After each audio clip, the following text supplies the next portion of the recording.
લોકો દરિયાની જીવસૃષ્ટિ બાબતે વાત કરતા મેં તો દરિયાની અંદર ડૂબકી મારીને જીવસૃષ્ટિ જોયેલી છે કે ત્યાં કેવા કેવા મગરમચ્છ હોય છે, ત્યાં નાના પ્રાણીઓ કેવા હોય છે, મોટા મગરમચ્છો નાની માછલીને ગળી જતા હોય છે. આ 35 વર્ષથી જે મારે નિચોડ છે એ આજે હું ગુજરાત રિપોર્ટના માધ્યમ થ્રુ દિલીપભાઈ મને તક આપી તો હું રજૂ કરીશ.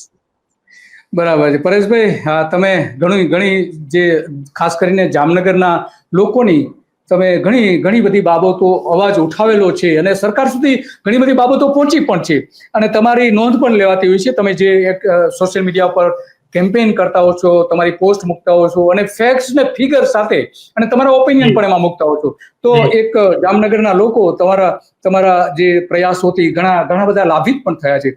તો આમાં મૂળ સવાલ એ આવે છે પરેશભાઈ કે આ અત્યારે જે કંઈ પ્રદૂષણ ઊભું થયું છે જામનગર સિટી અને આસપાસના વિસ્તારોમાં, એમાં જે જામનગરના મેયર છે કે જે આપણે ગઈકાલે જોયું કે એમને બોલતા પણ નથી આવડતું કે કઈ રીતે બોલવું એ પણ નથી આવડતું. એક જે પ્રેસ નોટ તૈયાર કરેલી હતી, કોઈ તૈયાર કરી આપી હશે, એ પ્રેસ નોટ રીતસર કેમેરા સામે વાંચી રહ્યા છે.